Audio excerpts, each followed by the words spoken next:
Bueno, buenos días a todas y a todos.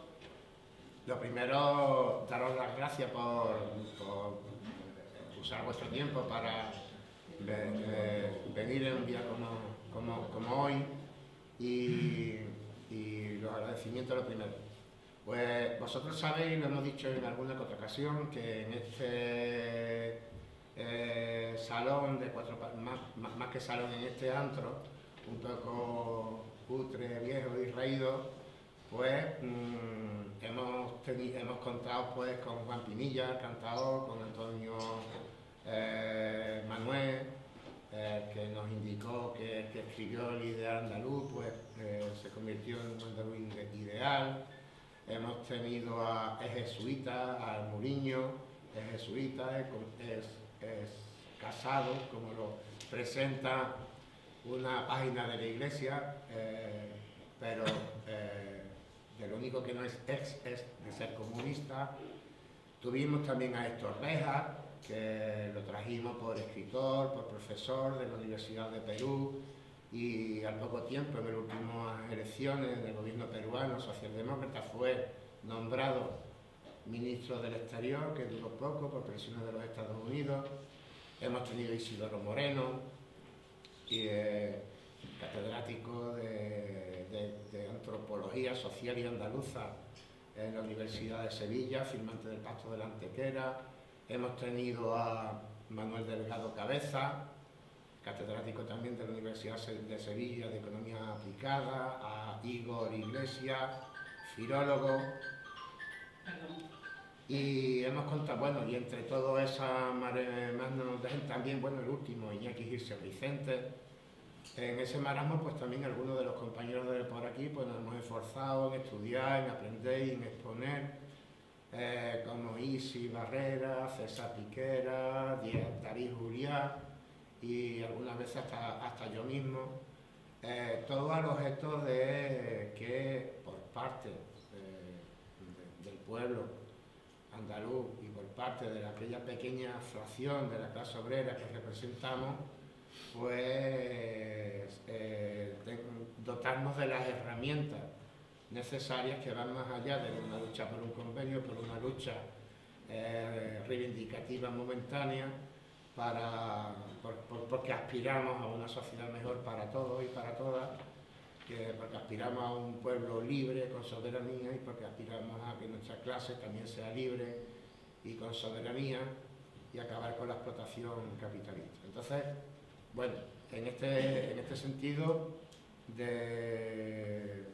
sin conocerlo, yo no conocía antes de hace unos momentos al compañero que hoy tenemos el honor de que nos visite y que nos exponga sus puntos de vista acerca de los temas que vamos a hablar, pero sí que he coincidido con él en la organización de la última marcha rota, que sabéis que hacía ya 4 años que no se organizaba, desde el momento que quienes las organizaban y quienes las fomentaban están situados en sillones del gobierno o situados en puestos de aspirantes a conservar sillones de gobierno, y han abandonado una lucha tan importante para Andalucía como es la lucha por la paz, que no es en definitiva que es una forma de luchar contra el capitalismo y contra el imperialismo.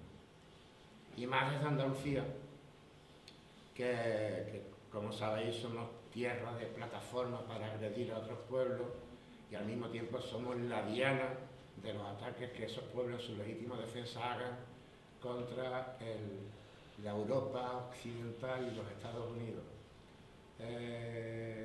Juanlu, por lo que lo conozco poco, pero hemos coincidido en esa organización de esa marcha, y a mí personalmente me ha parecido una persona, aparte de honesta, de sencilla, pues una persona que tiene amplios conocimientos de geopolítica y de geoestrategia, y que no nos podíamos permitir el lujo de no contar con él. Entonces, aprovechando que la OTAN celebra en estos días una cumbre en Europa en medio de una guerra en el suelo de Europa, pues, y continuando un poco la labor que se produjo tanto con Warlock de Ojos de la Paz como con otros compañeros de otras organizaciones y de otros partidos, nos creíamos que era imprescindible de que las organizaciones que luchamos contra el imperialismo en Huelva confluyéramos a la luz de esa cumbre para mostrar nuestro rechazo y participar en esa contracumbre que los pueblos en el Estado español y en toda Europa debemos de estar realizando en estos momentos.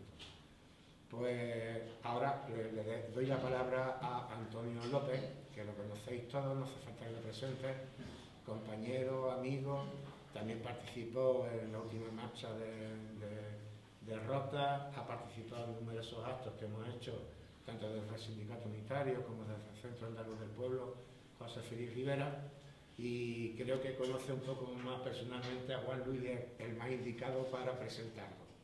Así que, Antonio, cuando tú quieras. Pues todo un placer para presentarlo, no obstante, por complementar digamos, a los grandes que han pasado por este foro. Yo creo que hay dos elementos que igual se lo ha pasado a Miguel, pero que sí me gustaría nombrarlo, hombre, por el peso que tienen en la izquierda de transformación de este país. Uno, más desde el ámbito mediático, es Carlos Tena, el antiguo RTVE de la música, que se peleó con todos los directores que puso Felipe González y Alfonso Guerra por allí. Y otro fue José Antonio Gido, que es, bueno, desde el punto de vista político e ideológico, de los más, uno de los grandes arietes que tenemos, que también han pasado por aquí. Y bueno, pues darle la bienvenida, como no, a Juanlu. Siempre es un motivo de satisfacción encontrarse con este tipo de compañeros.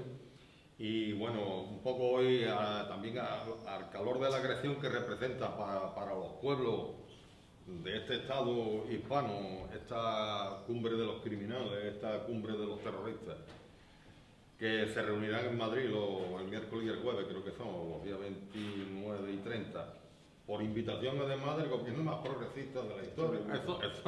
Eso hay que recalcarlo, y además con mayúsculas. Bueno, y donde, entre otras cosas, decidirán reajustar, acomodar lo que es el sistema capitalista en esta enorme crisis existencial. Crisis que, por otra parte, es visible que persigue el dominio mundial por la fuerza contra todos aquellos países soberanos, independientes, que vayan con el paso cambiado y que vislumbra ciertamente un escenario muy peligroso. Porque bueno, estamos ahora mismo en un campo minado con estos elementos, bueno, parece que con ganas, especialmente con Rusia y con China, de aumentar la tensión. Y bueno, el mundo parece que no ha pasado jamás en su historia, en su larga historia, por una situación tan delicada como la que tiene ahora mismo. Claro, y ese escenario peligroso para toda la humanidad en una confrontación, como decía, con Rusia y con China, y en un intento de neutralizar lo que sería esa multipolaridad que se viene configurando en ese mundo donde se puede imponer la palabra, se puede imponer la política, se puede imponer el sentido común, y ante las acciones de fuerza que son tan inherentes al imperialismo norteamericano con su brazo armado de la OTAN y con su Mónica Lewinsky, que es la Unión Euronazi, que preside Josep Borrell, que además es... Bueno, pues para hablar de todo esto en clave geopolítica, para hablar de la guerra de la OTAN contra Rusia en el teatro de operaciones de Ucrania y en una aproximación geopolítica al futuro del conflicto, como se titula el acto, porque así se está titulando el acto, tenemos con nosotros en Huelva a Juan Luis González, activista por la paz, antiimperialista, anticapitalista, que desarrolla parte de su tarea contrainformativa como analista de medios internacionales de prensa, radio y televisión, entre otros, y eso me parece también un tema muy importante. Es un habitual en el medio iraní PAN TV, muy satanizado y muy criminalizado desde la bancada burguesa. Otro de los medios donde habitualmente va es Telesur, más en el ámbito latinoamericano, en Al-Madadin, que es el libanés, un medio además de bastante peso, y cómo no, en el excluido, en el castigado, medio ruso, Rusia Today, que una opinión personal, yo creo que es compartida por todos. esos medios son más veraces, más equilibrados, más rigurosos que toda la canalla mediática que tenemos aquí en este país, con diferencia, además con diferencia, con diferencia. Entonces, son medios de mucho prestigio a nivel internacional y él es un habitual en esos medios, analizando los distintos aconteceres que hay desde el punto de vista geopolítico en el mundo. Pero es que además él está un poco especializado en los conflictos del Medio Oriente y del norte de África. Yo en cierta ocasión le escuché en un programa, no recuerdo en qué, hablar de Libia y era un desgarro del arma, ¿no? Porque conociste la Libia de Gaddafi, las conquistas sociales, los avances que allí había, y era la impotencia de ver lo que estaba sucediendo hace ya algún tiempo que vi aquello y me conmovió porque estabas poniendo tu verdad encima de la mesa, una verdad que además conocía, por más que los medios estos intenten de silenciar y de confundir a nuestro pueblo. Bien, pero claro, su carácter también, lógicamente, Palestina también le quita el sueño, Siria desde el año 2011 sin dormir, como estamos todos, por esa agresión imperialista contra un pueblo que, bueno, que también ha dado ejemplos de resistencia y de dignidad en estos 11 años de sobra. Y bueno, con Yemen, que bueno, tristemente está siendo también bombardeada todos los días por Arabia Saudita, en fin, impulsada desde el imperialismo para destrozar a Ansarollah, que creo que se llama la guerrilla, una guerrilla que tiene que estar aquí, de aquí los tíos que no vea también. Bueno, pues, pero claro, su carácter internacionalista hace que también se tenga que recaer en sus análisis sobre otros conflictos que suceden en el mundo. Los últimos creo que fueron Bielorrusia, antes en Honduras, cuando durante estos años anteriores el triunfo de la mujer de Celaya, Kazajistán, todo. Entonces, él mantiene un blog que además recomiendo, que creo que además desde el año 2000, ¿no? 2000, sí. Vale, se llama Big Rojiverde. Digo porque hay artículos de cosecha propia también, la mayoría, y vídeos que muy actualizados y que merece la pena que nos podamos aterrizar en ellos para abordarlo.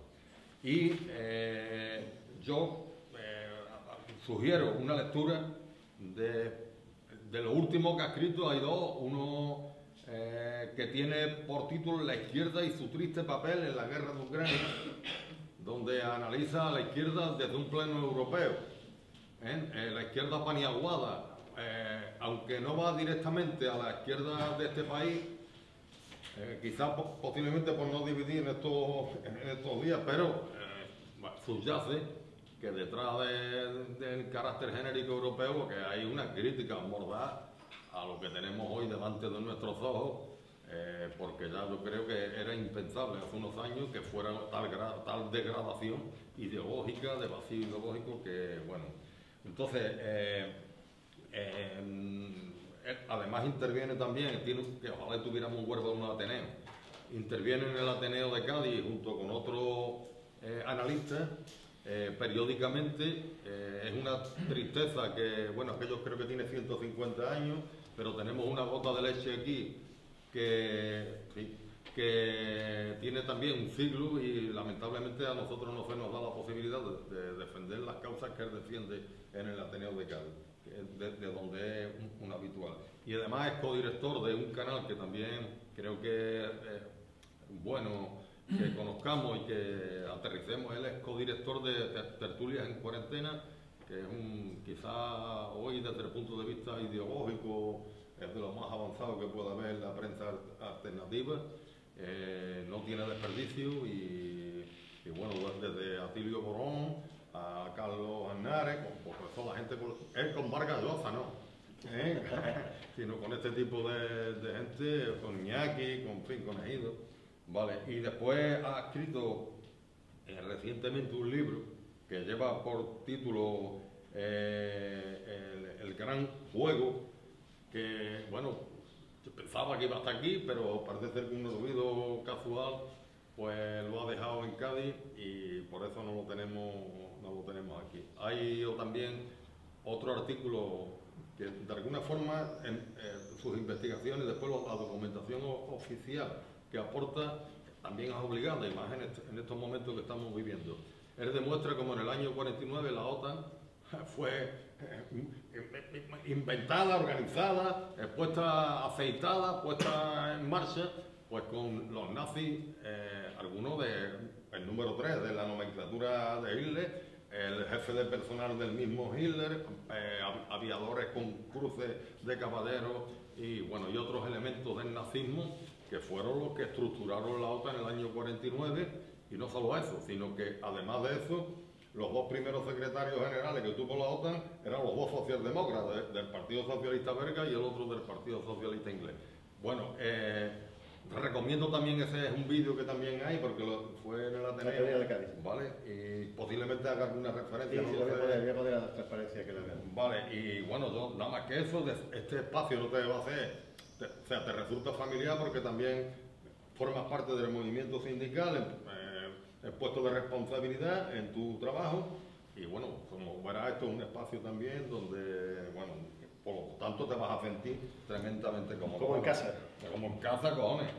Además, miembro de Ojos por la Paz, que es una organización internacional que de alguna forma lo que hace es que, bueno, vigila los desmanes que hay en relación a los derechos humanos, contra la justicia social y demás, y bueno, es internacional y pertenece a ese tipo de organización. Y yo ya un poco, ya está, decirte que compartimos todo eso de la OTAN, no va hacia fuera, sin amputaciones de ningún tipo, que cuando alguien puede decir no a la guerra, espérate, no a la guerra, no, hombre, no, que no te escuche un vietnamita ni te escuche un coreano, no a la guerra imperialista. Y además esta guerra que es una guerra de liberación también, acordámonos del Donbass. Y por otro lado, pues como diría Nietzsche, Juanlu, di tu palabra y rómpete. Gracias.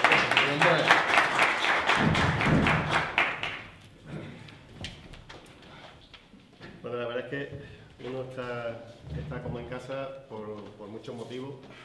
Entre otras cosas, buenos compañeros de lucha en los movimientos alternativos por la paz y antiimperialista de nuestra Andalucía.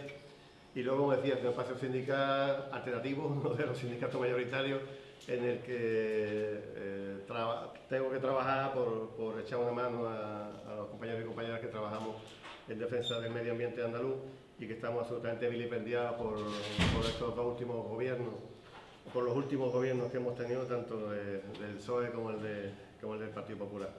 En fin, es esa máxima que se dice de pensar, o sea, actuar, pensar globalmente, el tema del antiimperialismo, el tema del internacionalismo, y actuar localmente, ¿no? Que a veces no se puede pasar de puntilla por la realidad que tiene uno en los alrededores sin intentar transformarla, ¿no? Bueno, pues muchas gracias por haberme invitado, buenos días a todas y a todos.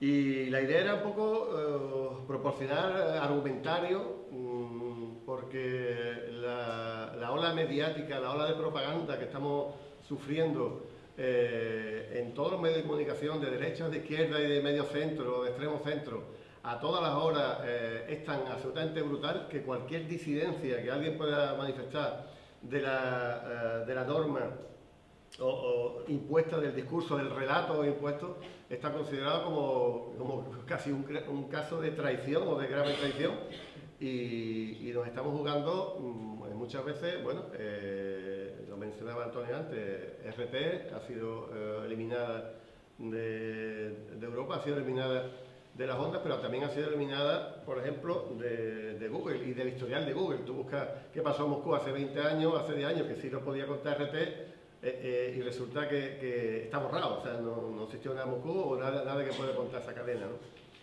Entonces, la verdad es que es lamentable que además con la campaña tan enorme de censura y de propaganda que estamos sufriendo, ni siquiera la izquierda, la izquierdita cobarde, como le llamo en algunos de los artículos, sea capaz de decir nada. O sea, que es que no solamente han cerrado RT, han cerrado Sputnik, han cerrado otra serie de cadenas, es que por mantener una postura distinta al discurso oficial con el tema de la guerra de Ucrania, pues nos están cerrando las cuentas en redes sociales. Es que han ido desapareciendo cuentas unas detrás de otras y están buscando siempre lugares alternativos donde no suframos avisos como los que hemos tenido en Facebook o hemos tenido en YouTube o cortes de la mayoría de la gente que está intentando ofrecer otra visión.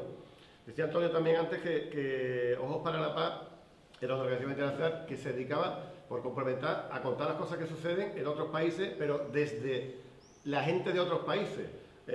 Sin filtro, sin que nadie te diga ni que una agencia internacional de noticias o un periódico tal te filtre y te adorne o te cocine la noticia. Esa era la misión de Ojos para la Paz, que comenzó justamente con la guerra de Libia, porque teníamos allí a una compañera, Leonor, y Leonor estaba contando otra historia que no tenía nada que ver con lo que nos decían. Ella vivía allí hacía un montón de años, tuvo que venirse porque Libia prácticamente ya no es casi ni un país, no sé qué se puede llamar como tal. Y ahí empezamos a dar otra información que en un principio, pues joder, yo realmente durante algunos días estuve dudando de lo que nos contaban, porque cuando un medio de comunicación, una televisión, no sé, la tele progre, ¿no?, de La Sexta, te están contando que Gaddafi está matando a manifestantes, aunque a uno no le entre en la cabeza, y a la gente que va pidiendo libertad y no sé qué, aunque no te entre en la cabeza, pues radio, prensa, televisión, tertulia, gente tomando café, los compañeros, compañeras, y dice, bueno, joder, algo estará pasando. Entonces uno se queda ahí como acogotado. Y claro, cuando empiezan a llegar informaciones paralelas que te van contando otra cosa, pues ya uno levanta la cabeza, pasa la tormenta y enfrenta a esa ola mediática con los medios exiguos que tenemos, ¿no?, que realmente pues son básicamente redes sociales y a veces por los micros que nos ponen en algunas cadenas de televisión. Que por cierto, a gente como, yo no voy a decir yo, que no soy nadie, pero a Gilo, que tiene 200.000 libros escritos, o a que estuvo aquí, o a Carlos Tena, no sé qué, esa gente no lo van a llamar en La Sexta jamás a dar una opinión, y sí lo hacen esas cadenas vilipendiadas y esas cadenas machacadas por el imperio. Así que, bueno, esa es un poco la intención.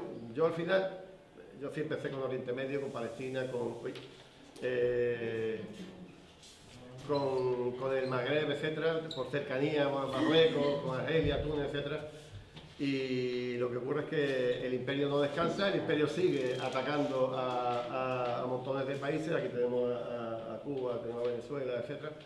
Y al final uno no puede dejar de intentar contar la visión desde abajo de esos conflictos. Y eso me he dedicado básicamente con el blog que comentabais antes, con los Birros y Verdes, que empezó siendo un blog de medio ambiente y de política y tal, y al final la geopolítica se lo comió entero. Y obviamente ya es más que se dedica uno a eso, y es absolutamente, en fin, es casi un trabajo que uno hace al margen del trabajo laboral, del trabajo sindical que toca, ¿no? Y como no, ahí está la mano reventando el F-16 de Estados Unidos, que estaba en una cultura que estaba en Libia, que imagino que ya habrán volado 20 veces, ¿no? Bueno, pues ahí están los artículos, ahí están conferencias como esta, ahí están las intervenciones en estos medios internacionales, para los que queráis echarle un vistazo. Y muchos de los artículos, los que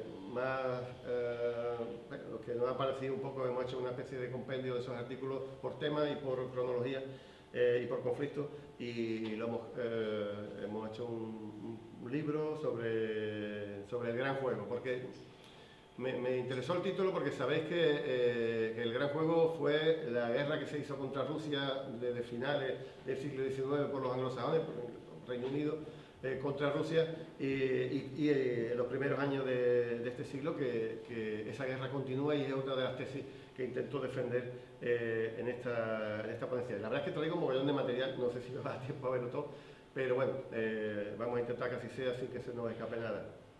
Dos dedicatorias antes de comenzar: a Julian Assange, que sabéis que está enfrentando ahora la extradición a Estados Unidos, donde puede ser condenado a cadena perpetua como poco, simplemente por comentar cómo trabaja el imperio, cómo asesinan, cómo matan, cómo destruyen, cómo sin atenerse a ninguna ley internacional, ni a ningún derecho internacional, ni a ninguna convención internacional, y Assange con Wikileaks demostró que eso sucedía, lo probó con vídeos que jamás han sido desmentidos y está pagando con su vida el haber tenido la osadía de llevar a los grandes medios de comunicación del mundo cómo funciona el imperio cuando se trata de sus guerras de conquista. Mira, hay mucha gente que cuando habla de conflictos internacionales se queda un poco diciendo, joder, esto es demasiado complicado, yo no entiendo, esto es una... me pongo a leer y veo que hay gato encerrado, veo la tele y creo que estoy informado, etcétera, etcétera. Pero fijaros, muchas veces, además esto lo ha usado mucho no es de los nuestros evidentemente, pero el coronel Baño, que es un gran geoestratega, desde su ámbito más o menos del establishment, él ha usado alguna vez esta frase, que muchas veces es mejor casi ni escuchar las noticias, ni ver la televisión, ni nada, porque lo que vas a hacer es, te van a liar con una serie de conceptos que son falsos y cuando uno intenta rascar la verdad vas a llevar un montón de preconceptos en tu cabeza que te van a impedir llegar a saber lo que pasa. Esto no lo dijo un cualquiera, esto lo dijo un presidente norteamericano, nada más y nada menos que Thomas Jefferson. O sea, que realmente la prensa, vamos a llamarle oficialista, la prensa cortesana, la prensa de las multinacionales, etcétera, etcétera, no nos da información, lo que nos hace es dar propaganda de guerra, y más en un momento como este, que además tenemos la guerra dentro de nuestra Europa, porque bueno, cuando se mueren negrillos, se mueren morillos, por ahí da igual, eso no le importa, pero ahora han lanzado la operación de marketing y de propaganda más fuerte de la historia de la historia contemporánea. Mira, voy a intentar tocar 4 capítulos. Yo creo que con el personal que estaba aquí no hay que contar mucho de qué es la OTAN, pero sí voy a dar unas pinceladas de un punto de vista alternativo de qué es la OTAN. Voy a hablar un poco de cómo se expande la OTAN, voy a hablar un poco de cómo se ha conquistado Ucrania y cómo se inició esta guerra, y luego un poco de la guerra en sí misma, desde los planos mediático, económico y político, ¿no? Básicamente. Bueno, la Segunda Guerra Mundial, todo el mundo piensa que la Segunda Guerra Mundial, que una serie de aliados se ponen a luchar contra Hitler, y bueno, Estados Unidos se alía con Rusia y con Europa y de luego se pelean, ¿no? Después en la Guerra Fría se pelean. Bueno, eso es incierto. La Segunda Guerra Mundial tenía un componente bastante importante contra Rusia, hasta el punto en que otro presidente norteamericano, Harry Truman, decía que había que desgastar tanto a Alemania como a Rusia, que no le interesaba que ganara ninguno de ellos y que había que machacarlo y matarlo a todos los que pudieran, tanto a los alemanes como a los rusos. Esto se dice en plena guerra, no se dice antes, y cuando él alcanza la presidencia en plena Segunda Guerra Mundial. O sea, fijaros qué grave, porque uno de los objetivos de la Segunda Guerra Mundial era cargarse a Rusia y balcanizar a Rusia, que es un término que se acuña después con Yugoslavia, pero que Rusia lo ha estado, o esos intentos lo está sufriendo desde siempre. ¿Por qué? Porque Rusia es un país muy grande. Cuando ahora nos dice no sé, Borrell, hay que aislar a Rusia, dice, es que si Rusia es más grande que la Unión Europea, ¿quién va a aislar a quién? Si es que Rusia tiene gas, tiene petróleo, tiene uranio, tiene tierra rara, ¿quién va a aislar a Rusia? O sea, es imposible aislar a Rusia. ¿Cuál es la solución que habían buscado los anglosajones, tanto los ingleses como los americanos y los europeos? Balcanizar a Rusia, cortarla a cachitos, para que no sea una ciudad, o sea, un país, bueno, como están haciendo, como intentaron hacer con Siria, como intentaron hacer con Irak, ¿no? Cortarla en cachitos manejables y yo el petróleo me lo voy componiendo, el gas, tal, y me voy invadiendo y controlando esos países. Mira, la OTAN se crea en 1949. Es una especie de tratado de asistencia, de defensa mutua, basada en el título 7 de la Carta de Naciones Unidas, el artículo 51, donde dice que, bueno, que la gente tiene derecho a la legítima defensa o a unirse para defenderse legítimamente. Aunque eso no se lo cree nadie. O sea, siempre nos dicen, hoy en día nos dicen que la OTAN es una alianza defensiva y nada más lejos de la realidad, es una alianza absolutamente ofensiva y absolutamente terrorista y absolutamente neonazi o nazi, como vamos a ver un poco. En principio también se justificó la asistencia de la OTAN para que Alemania no levantara cabeza y no pudiera hacer otra amenaza para Europa, pero realmente lo que se dice en muchos documentos y tal, siempre se habla de Rusia como, o el bloque comunista, ¿no? Como la URSS, ¿no? en aquel tiempo. Unos años después, 6 años después, el bloque soviético crea el Pacto de Varsovia. Estos son los países europeos, me faltaría aquí Canadá y me faltaría Estados Unidos, que crean la OTAN en el 49. Fijaros la diferencia, la distancia que hay entre el mapa que se ve, la URSS y la OTAN. Hay una distancia de miles de kilómetros de por medio. Ahora veremos cómo eso se va acabando.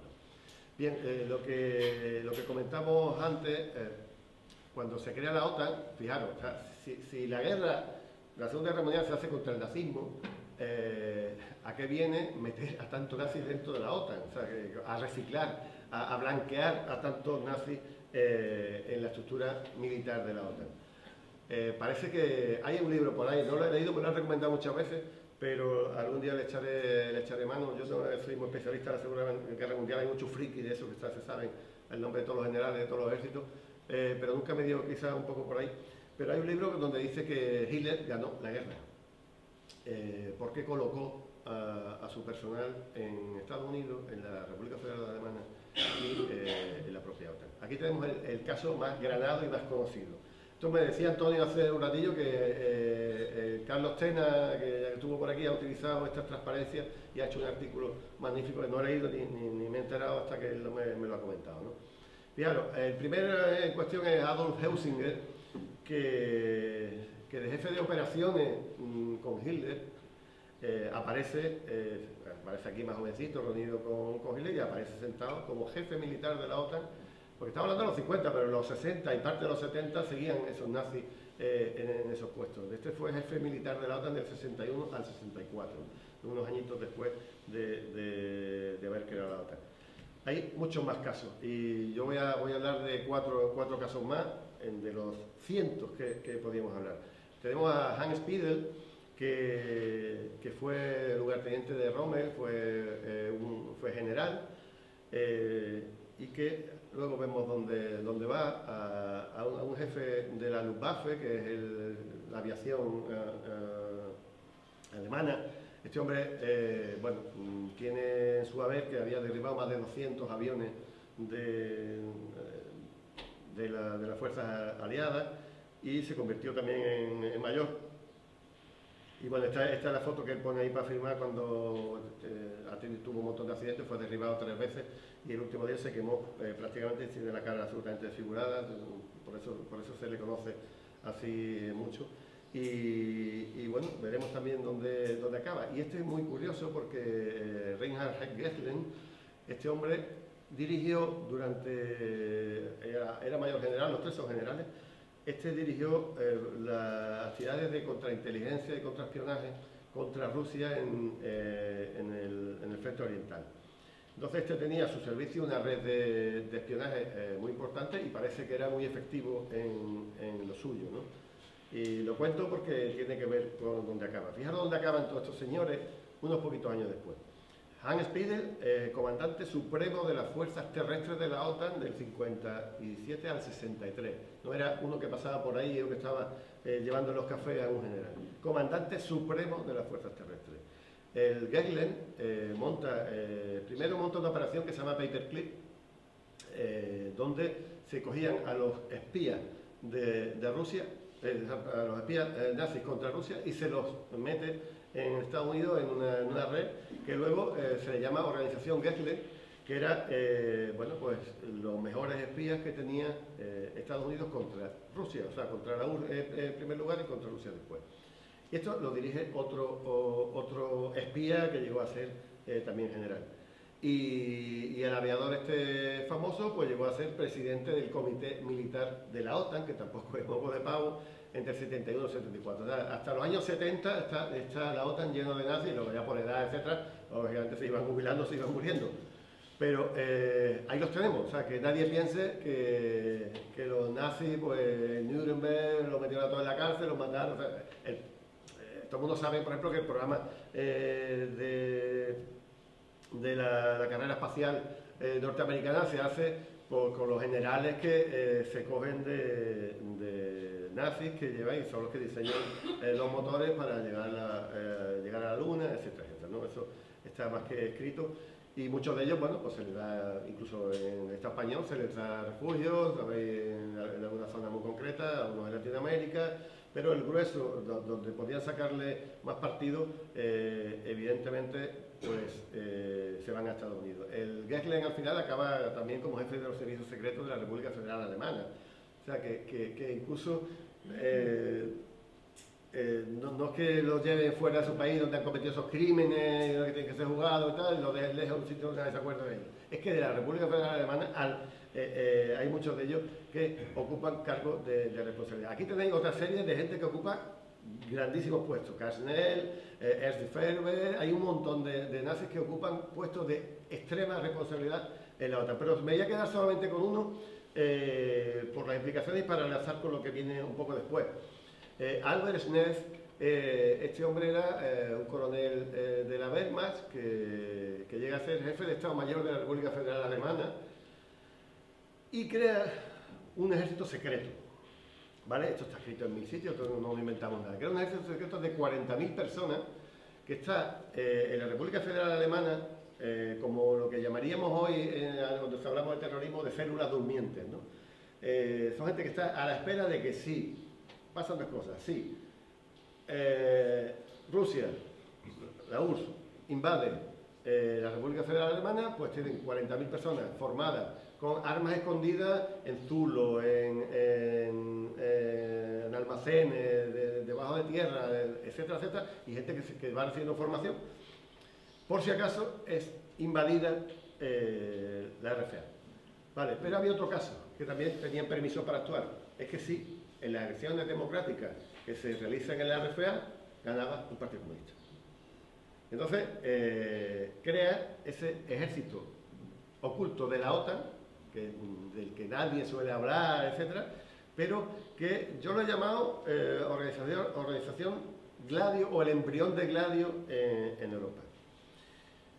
¿Y qué era Gladio? ¿O qué es lo que nos comimos después como Gladio?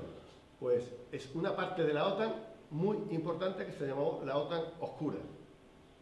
El terrorismo negro. No sé si os suena porque eso, si vais al país de la época, o sea, el periódico de época, también lo mencionaron como terrorismo negro. Mirad, la OTAN, con esa carita, ¿no?, de defensiva, no sé qué, crea una red de grupos terroristas en toda Europa, con el mismo objetivo que tenía antes. Son células durmientes, se llamaba stay behind, la gente que estaba por detrás, que estaba entrenada por si acaso Rusia invadía, la URSS, perdón, volvía o invadía zonas donde en el reparto que habían hecho de Europa había quedado de la parte norteamericana. Vale, grupos terroristas que ¿qué hacen? Evidentemente matar, destruir y aterrorizar, ¿no? Este grupo terrorista existe en toda Europa, incluso en países como Suiza, que no pertenecía a la OTAN, y a países que son neutrales. Pues ahí Estados Unidos sigue creando esos grupos terroristas. Y España, por supuesto, en el Estado español, en el año 50 y algo, se crea ya en Maspaloma, creo que es Tenerife, bueno, en las Canarias, se hace una base de Gladio para entrenar a terroristas que luego intervendrían fundamentalmente durante la transición en nuestro país. Gladio no es un invento que se haga nadie. A Solana se le preguntó en su día por Gladio y dijo, ni confirmó ni desmiento, ¿no? Y es la forma de asentir más clara que tienen esta gente cuando no se quieren mojar. Pero hay una investigación del Parlamento Europeo que sí reconoce, con una resolución, ¿no? una resolución que reconoce, que ahora la pondré, y hay una verdad judicial que ha sido investigada por una serie de jueces. Alguien hablaba antes de Nines Maestro, la conversación que hemos tenido. Nines es especialista quizá un poco en el tema de Gladio, y resulta que, bueno, hay una verdad judicial. Después de una investigación se llega a unas detenciones, algunas detenciones de personas, de arrepentidos, y una solicitud de extradición a nuestro país que nunca fueron atendidas. Porque el nombre que tiene de Gladio es un nombre italiano, porque es donde más se conoció y donde fueron asesinados más de 500 personas. O sea, la OTAN crea un grupo terrorista que asesina a más de 500 personas solamente en un país, que pueden ser miles de personas en toda Europa. En fin, Estado español. ¿Qué es lo que hace Gladio en España? Que no está suficientemente conocido. Pues mirad, atentado de Atocha. Atentado de Atocha a los sindicalistas. Estamos en un local de sindicalistas. El atentado de Atocha, hay un tipo que se llama Mario Cicutini, que estuvo atentando en Italia durante mucho tiempo. Cuando tuvo que huir de aquí, se viene para España, Franco le da asilo y con un grupo ya no de neonazis, sino de neofascistas italianos, se crea incluso en los servicios secretos españoles. O sea, el Carrero Blanco monta los servicios secretos de este país, lo que hoy estaríamos llamando casi siempre cloacas, con neofascistas italianos. Y Mario Cicutini es uno de ellos, pero hay unos cuantos. Uno se casó con la hija de un general de Franco y por eso nunca lo extraditaron a Italia, etcétera, etcétera. Bueno, tenemos Atocha, tenemos el atentado del Teatro Scala, donde se le echó la culpa siempre a la CNT, el atentado del Papu, he puesto ahí una revista justamente hablando de la OTAN, ¿no? Y lo más grave y más desconocido son las intromisiones, las infiltraciones en las bandas armadas como ETA, Terra Iura y alguna más. Donde a veces muchos de los atentados que se cometían no se sabía si le había cometido pues la dirección de ese grupo terrorista o armado, cada uno diga como quiera, o lo habían cometido gente de Gladio. Hay libros de unas páginas en las que sale, en las que publica mucho Hilo, que habla de eso y que discrimina una cosa de otra de una manera. A mí se me revienta un poco la cabeza, como dice mucha gente joven ahora, cuando me pongo a enterarme o intentar investigar estas cosas. Mira, decía que la existencia de Gladio, de los grupos terroristas de la OTAN, era un tema absolutamente, son verdades judiciales. Bueno, este es el juez que investiga, este se llama Ferdinando Imposinato, fue el que estudió el caso Aldo Moro, no era un tipo que venía por ahí, ¿no? que era un juececillo de 3 al 4, fue senador también en Italia, y este fue el que se encargó de la investigación. Fijaros, 2 frases que dice. El explosivo utilizado en los atentados, que menciona una lista bastante grande de atentados, entre ellos el de la estación de Bolonia, no sé si sonará, cerca de 70, 80 muertos, que se le atribuye a la Brigada Roja, lo comete la OTAN, y el explosivo utilizado era explosivo de la OTAN. Primer punto de toda su sentencia, que es muy larga. Y el segundo, en la víspera de los atentados que se van a organizar en Italia, el terrorismo negro siempre se reunía en las bases de la OTAN. Esto no es un invento, no es conspiranoia, no es nada que se le parezca. Esto está aprobado. Por eso, cuando yo veo a compañeras y a compañeros de esos que decíamos antes, que ya no están con nosotros en la marcha rota, hablamos de PC, hablamos de Izquierda Unida, hablamos de Podemos y de sus múltiples sabores, esto no me lo he descubierto yo, ni me he tirado 200 años investigando para sacar esto, ¿no? Esto es rascar el libro de la CIA de España, rascar 4 cositas de Italia, la base de datos del país, leer 4 cosas y atar 4 cabos. Esto cualquiera llega a esto, esto no es un gran descubrimiento nuevo. Sin embargo, esa es la OTAN, esa es parte de la OTAN. Y esa es parte de la OTAN que ellos y ellas están asumiendo. Fijaros, Parlamento Europeo, resolución sobre Gladio 1990, oficial. Es una red, una estructura paralela de inteligencia y de acción, no solamente de inteligencia, sino de atentados clandestinos en diversos estados de la Unión Europea, que escapa al control democrático dirigida por los servicios secretos de Estados Unidos en colaboración con, por supuesto, por los estados afectados, en colaboración con la OTAN, que es quien los dirige, que ha podido y quizás pueda aún intervenir ilegalmente en la vida política interna de los Estados miembros, que se ha visto envuelto en graves actos de terrorismo y criminalidad, como ha sido probado en investigaciones judiciales. Digo, Gladio no es un cuento chino, Gladio es una realidad que en esa época era muy probable que siguiera existiendo. Yo defiendo que existe. Yo tenía una tesis que yo hablaba del Gladio, este era como el Gladio original, el Gladio 2 y el Gladio 3, y resulta que, bueno, que en Estados Unidos alguien se me había adelantado y lo llamaban para Gladio 2, Gladio B y Gladio C. Me abordo a lo que ellos comentan. Pues eso está operando en todos los países de Europa con esa doble finalidad. Repito, uno, que no que pueda luchar contra una invasión soviética. Y dos, que jamás triunfe, ya no solo un partido comunista en Europa, por eso está tan fuerte en Italia. El Vichy italiano estuvo a pique de llegar, de ser euro, de convertirse o de inventar la corriente que se aleja de la URSS.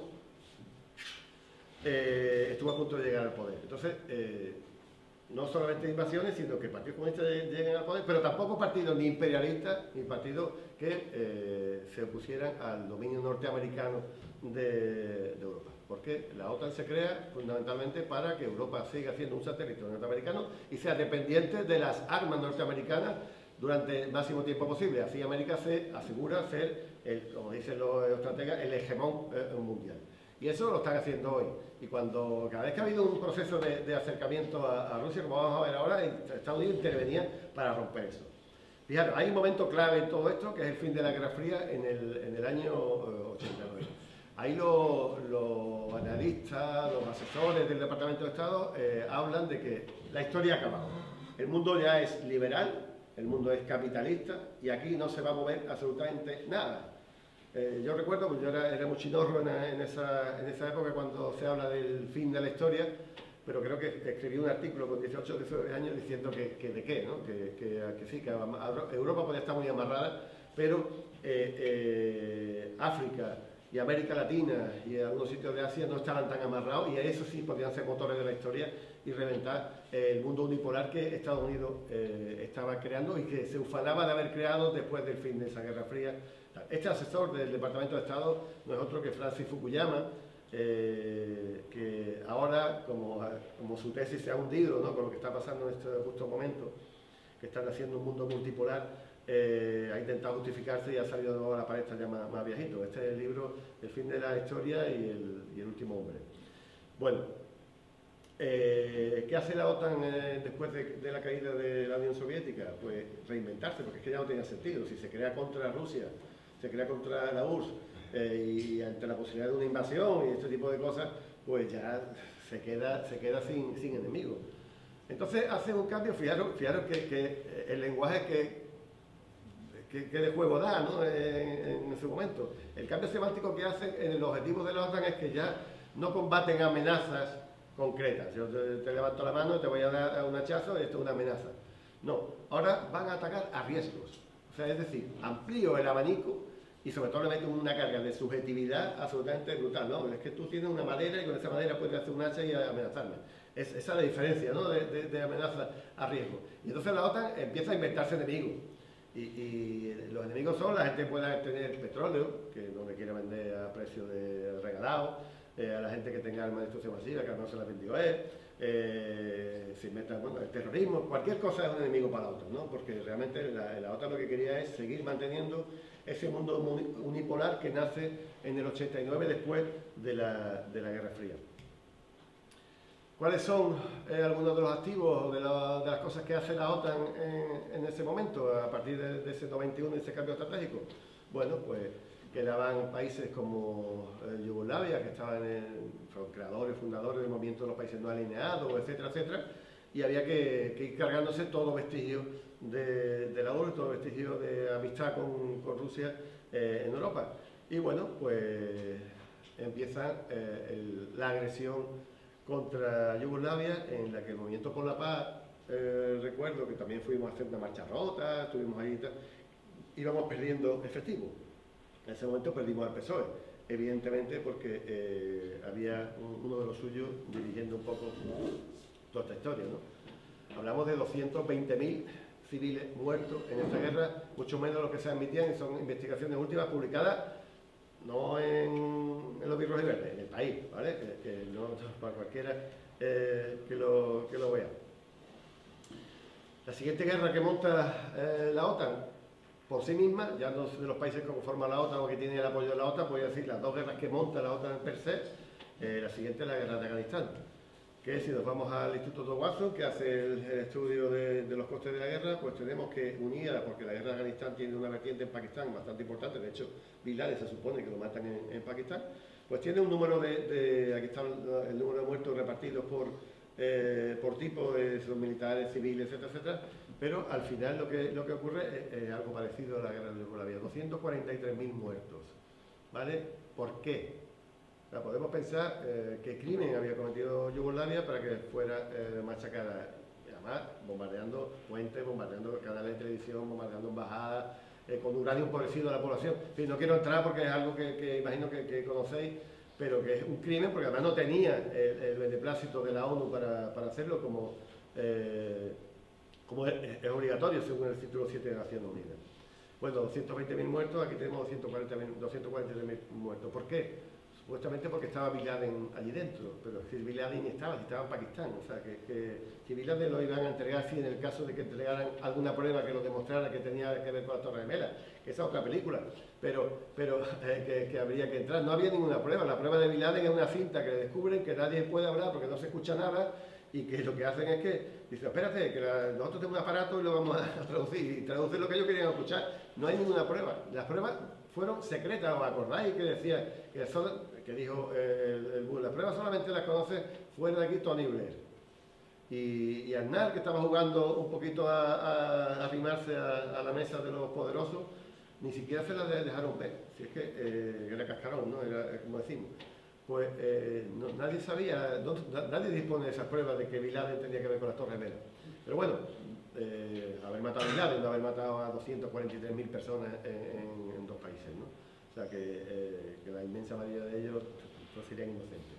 Eso es otro activo de esa OTAN. Mirad cómo la OTAN acapara prácticamente todos los gastos militares del mundo. Si comparáis el gasto de Estados Unidos, o sea, de la OTAN, el Estados Unidos prácticamente es casi la OTAN el mismo porque es el que más gasta, pero con países enemigos como China o Rusia, vemos que es absolutamente ridículo. Y que Rusia esté plantando cara a toda la OTAN entera con ese ínfimo gasto militar, eso quiere decir muchísimo. Antes de ayer, el primer ministro del Reino Unido que tenemos que construir entre todos un ejército europeo que sea capaz de plantar cara a Rusia. Admiten que no tienen nada, no tienen armas, ni personas, ni tecnología para enfrentar a Rusia. Eso lo vamos a ver un poco ahora. Si comparamos el gasto militar del mundo con el de Estados Unidos, vemos que Estados Unidos se gasta más de la mitad del armamento mundial. Fundamentalmente que se lo gasta, porque tampoco, armamento de última generación, etcétera, pero se lo gasta entre otras cosas mantener una red de 800 bases en todo el planeta con las cuales controla absolutamente el designio de esos países o lo utiliza, como pasa en Andalucía, como plataforma para atacar otras zonas, como ha pasado, por ejemplo, el escudo antimisiles que se utilizó para atacar a Siria por un supuesto ataque químico que jamás sucedió y que si sucedió fue de bandera falsa. Mirad, a los países de la OTAN e intervenciones de la OTAN desde su fundación se le atribuyen 6 millones de muertes. O sea, pensaros eso, que algunos pacifistas hoy pueden decir que están orgullosos de que la OTAN esté reuniéndose en Madrid, ¿no? Como dijo ayer la portavoz de Más Madrid en la comunidad autónoma, o en el ayuntamiento, perdón. Aquí están desglosados básicamente por países. Irak, en todas sus versiones de guerra, Siria, Afganistán, Somalia, que han vuelto los militares norteamericanos a invadirla, Libia y Yemen. 6 millones de muertos. Eso es algo para estar muy orgulloso de que la OTAN esté en Madrid en estos momentos. Y si nos vamos a mirar un poco cómo funciona la inestabilidad en este mundo, pues resulta que de 248 guerras que se han producido en el mundo después de la Segunda Guerra Mundial, más del 80% la ha provocado Estados Unidos. Estados Unidos es la OTAN, los demás son las comparsas, ¿no? Estados Unidos ha provocado el 81% de las guerras que se han iniciado en el mundo después de la Segunda Guerra Mundial. Pero si nos ponemos a hacer este listado, Estados Unidos ha bombardeado a casi 1/3 de los pueblos del mundo después de la Segunda Guerra Mundial. O sea, es para estar orgulloso de estar en esta organización en la que mañana o dentro de 2 días se aprobará que nuestro presupuesto en armamento va a crecer hasta un 2% como en el resto de países, para que Estados Unidos gaste menos y para que nosotros se lo quitemos a los gastos sociales que con la crisis que nos está viniendo y con el problema de la inflación que estamos ya sufriendo, pues harían falta para otros menesteres. Pero no, Madrid se aprobará que todo el mundo va a ir al 2% de gasto. Bueno, tenemos claro un poco lo que es la OTAN, que es una organización terrorista en sus orígenes, neonazi en sus orígenes, fascista en sus orígenes y absolutamente asesina en todo su historial. Vamos a ver cómo se expande la OTAN. Vamos a ir quizás un poco rápido, pero mira, enlazo con lo que decía del gran juego, ¿no? Hay un geopolitólogo que murió, que se llama John Mackinder, que inventó el euroasianismo. Que hoy alguna gente, quizás de la derecha rusa, ha inventado otro, o sea, Alexander Dugin es el filósofo que lo protagoniza un poco, aunque también hay un grupo de gente de España que lo sigue, tiene una página muy activa, que se llama el neo-euroasianismo, ¿no? Que lo que hace es coger la idea de Mackinder y actualizarla. Que dice que tiene mucha influencia sobre Putin, bueno, porque sale en la tele y tal, no creo que sea eso, porque no es que hayan chocado, pero es que no le hace caso a lo que dice Dugin, Putin no le hace caso a lo que dice desde hace mucho tiempo, aunque coinciden en otras cosas. Mira, quien domine Eurasia domina el mundo. ¿Por qué? Porque nosotros decimos somos del continente europeo. El continente europeo no es un continente, son dos continentes. O sea que realmente está todo unido, está lo que llaman Eurasia, ¿no? Europa y Asia. Y este hombre decía, desde el siglo XIX, uno de los que hablaba de ese gran juego, porque en ese momento el Imperio Británico es el que quería adueñarse de Asia y tenía que pelear con Rusia. Y esa guerra, con la máxima presión en la Primera Guerra Mundial y quizá también un poco en la Segunda.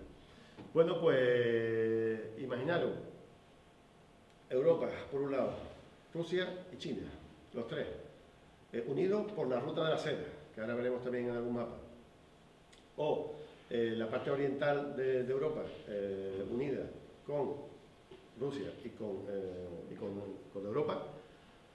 Tenemos un núcleo económico absolutamente brutal, tenemos el centro del mundo económico, estaría ahí y, por supuesto, como añadidura ya vendrían los militares. Mirad, los países de la OTAN, que son alrededor de la treintena en estos días, están pintados de rojo y se están acercando bastante a las fronteras de Rusia. ¿Cómo se hace esta expansión hacia Rusia? Pues mirad. El secretario de Estado, lo que es el equivalente al ministro de Exteriores de Estados Unidos, le prometió en los años 90, a principios de los 90, le promete, James Baker en este caso le promete a Shevardnadze, que luego fue primer ministro de Georgia, le promete, que en ese tiempo también era ministro de Exteriores, le promete que jamás se va a expandir la OTAN hacia el este, porque eso suponía pues, poner en riesgo la propia existencia de Rusia. No solamente eso, James Baker se lo promete también a Gorbachev. Pero parece que se inicia una casa del papel donde dice eso, hay miles de reuniones, de altas reuniones, pero nadie dice que no está firmado ningún tratado. Entonces no le dan validez a esta promesa de ni una sola pulgada hacia el este.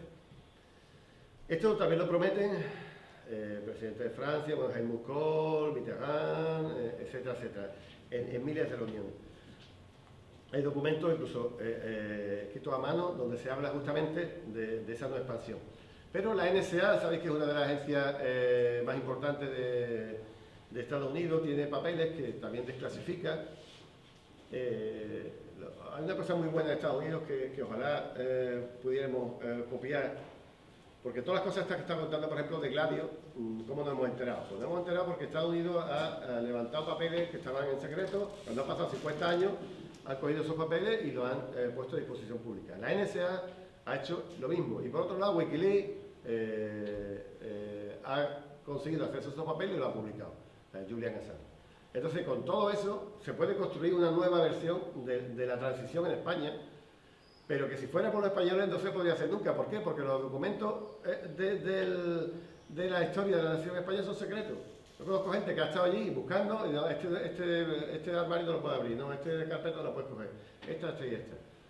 Y todo eso, todo el papel del rey como agente de la CIA, como el rey gana, el rey prepara la marcha verde, no la prepara Hassan II, la prepara Hassan II con el propio rey nuestro, cómo estuvo a punto de arreglar Ceuta y Melilla, todo eso está escrito, todo eso está en un montón de papeles, pero jamás ningún papel de España, son los papeles de la embajada norteamericana y los papeles que Wikileaks ha sacado.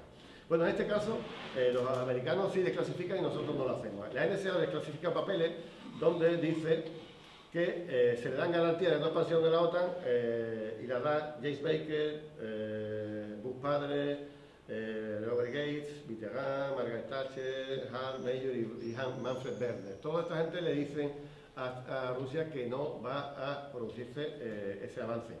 Pero por fin, Der Spiegel, un periódico alemán de los más importantes, saca ese papel diciendo que hay un documento por ahí que me puse a buscar y que lo encontré en un documento británico hecho por una especie de cable y ahí se dice que, bueno, lo he traducido y dice lo siguiente: hemos dejado claro que durante las negociaciones 2+4 no expandiríamos la OTAN más allá del río Elba.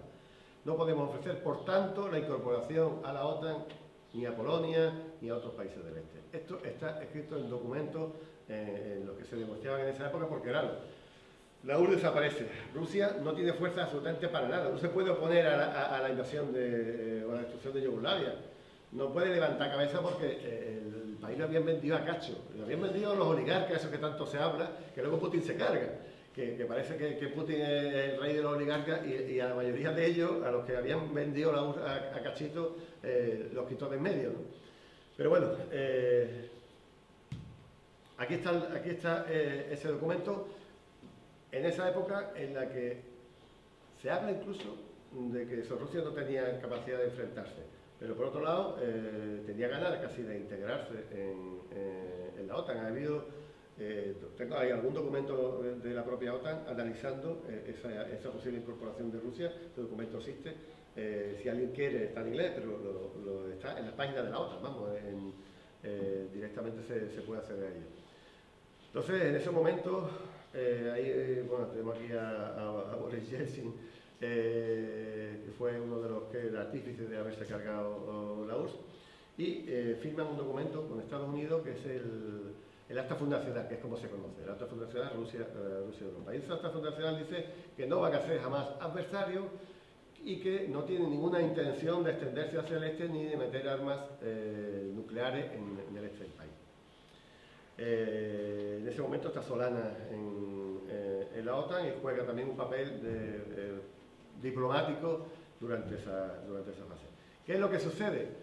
Que bueno, que parece que la OTAN no se va a expandir, parece incluso que se estudia la posibilidad de entrada en la OTAN, pero es de aquí que una de las doctrinas de seguridad norteamericana que se publica vence a todos estos argumentos diplomáticos, todas estas relaciones diplomáticas, y esto se lo carga la doctrina Wolfowitz, que es el que escribe esa doctrina de seguridad en los años a mediados de los 90, y se carga la amistad esta que está surgiendo en el acta fundacional entre Rusia y Europa. ¿Por qué? Porque Estados Unidos jamás ha querido que Europa y Rusia sean una unidad, no una unidad política ni mucho menos, sino simplemente que tengan relaciones diplomáticas normales y relaciones económicas sobre todo normales. ¿Por qué? Porque entonces el papel de Estados Unidos en Europa desaparece, el papel de la OTAN desaparece. ¿Para qué necesitamos tropas si el enemigo ruso es amigo? Pues ha intentado separar por todos los medios, y en este momento está intentando por todos los medios otra vez crear un telón de acero para que jamás se produzca esa unión o ese entendimiento, ni siquiera unión, ese entendimiento entre esos dos bloques. ¿Por qué? Porque lo primero que le interesó, y ya lo vimos en su día, es en los medios de comunicación normales, lo primero que quería Estados Unidos es romper el gasoducto al Nord Stream 2 que tanto ha sonado en esos medios. ¿Por qué? Porque era hacer supuestamente para Estados Unidos dependiente del gas, Alemania dependiente del gas ruso, y sobre todo porque Estados Unidos lo que está haciendo ahora es hinchándose de vender gas licuado a través ya no de los gasoductos, sino a un 50% del precio más caro, que lo estamos pagando todos cada día en nuestra cesta de la compra. Y ahora voy a pasar muy rapidito para que veáis un poco, esta es la OTAN, cómo se crea, el que puse al principio, se une Grecia y Turquía en el 52, se une la República Federal Alemana en el 55, se une España en el 82 y luego se produce lo que es la conquista del Este. Empieza Polonia, Hungría, República Checa, más cerca ya de Rusia, ya de la URSS, Bulgaria, Estonia, Lituania, Rumanía, Eslovaquia, Eslovenia, ya dentro de las fronteras de la URSS en el 2004, en el 2009 Albania y Croacia, y el intento actual de meter a Ucrania en la OTAN, aumentar en miles de kilómetros la frontera, pero también en Georgia, que ahí ya fue donde Rusia por primera vez levantó la cabeza diciendo que si vais a meter a Georgia en la OTAN y el gobierno de Georgia está machacando a la población rusa que quedó allí, pues pasó igual que en el Donbass, que hay dos repúblicas que se independizan, una es Osetia y otra es Abjasia. Esas dos toman las armas contra el gobierno, los están machacando, les están negando sus derechos y Rusia les presta ayuda y de momento son como países independientes que quieren unirse con Rusia y que algunos de ellos incluso ya han reconocido al Donbass. Bueno, pues eso es lo que Rusia considera algo inadmisible. Mirad, ¿por qué es inadmisible que Ucrania entre en la OTAN? Estaba firmado, eran documentos hechos, pactos que se había llegado durante muchos años, etc. Pero la idea de Estados Unidos, ¿cuál es? La idea de Estados Unidos es poner armas nucleares en toda la frontera con Rusia, escudos antimisiles, como el derrota en todas las fronteras con Rusia. ¿Por qué? Porque es muy fácil. Durante la Guerra Fría existía una cosa que se llamaba, una situación que se llamaba la destrucción mutua asegurada, doctrina de la destrucción mutua asegurada. O sea, yo tengo misiles nucleares, 300, 500, y yo otros tantos. Si yo te me disparo, cuando yo veo que están en el aire, yo le doy el botón, van para allá y nos matamos los dos. Como nadie quiere morir, pues nunca se llegó a una guerra potente en Europa. Se hacía lo que se llamaban guerras de baja intensidad, que luchaban Rusia y Estados Unidos en Nicaragua o en Irak. Y ellos más o menos se mantenían, y Europa se mantenía tranquila. ¿Qué sucede? Si yo ahora coloco en Bulgaria, en Polonia, en Ucrania, en Georgia, en la República Báltica, coloco un cinturón de escudos antimisiles, yo te puedo disparar, y cuando tú me dispares, todo este cinturón aquí, lo paro. Y entonces yo te mato a ti y tú no me matas. La destrucción mutua asegurada ya no existe. Hay un desequilibrio que puede provocar inestabilidad y que puede provocar incluso una guerra mundial. Es lo que están diciendo muchos analistas, que el romper el paradigma de la destrucción mutua asegurada puede llegar a crear un conflicto mundial como el que no hemos tenido nunca. Entonces eso es lo que está en juego en este momento. Y yo recuerdo cuando se nos vendía que se iba a colocar el escudo antimisiles en Rota, que eran 3 destructores y tal, me decían, no, eso es para luchar contra Irán. Lo han dicho miles de veces, lo podéis buscar en cualquier buscador y vais a encontrar escudo antimisiles Irán. Y claro, Rusia decía, tío, esto no tiene ningún sentido, no hay por dónde cogerlo, lo decíamos todo el mundo, hasta que al final tienen que reconocer que el escudo antimisiles iba contra Rusia y no contra Irán, que era un enemigo menor. Bueno, pues vamos a ver cómo se hace este proceso de conquista. De dos maneras.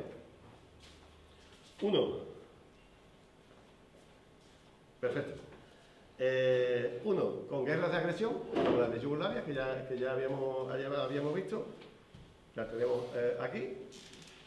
Ya hemos dicho, empezó con una mentira, como empieza toda la mentira norteamericana. En este caso, había una supuesta limpieza étnica que estaban haciendo en Kosovo, una masacre que habían hecho contra el pueblo kosovar, y al final eran militares que le habían quitado la ropa y le pusieron ropitas civiles y le decían, mira, nos están matando, te ayudando, y así empieza un poco la guerra.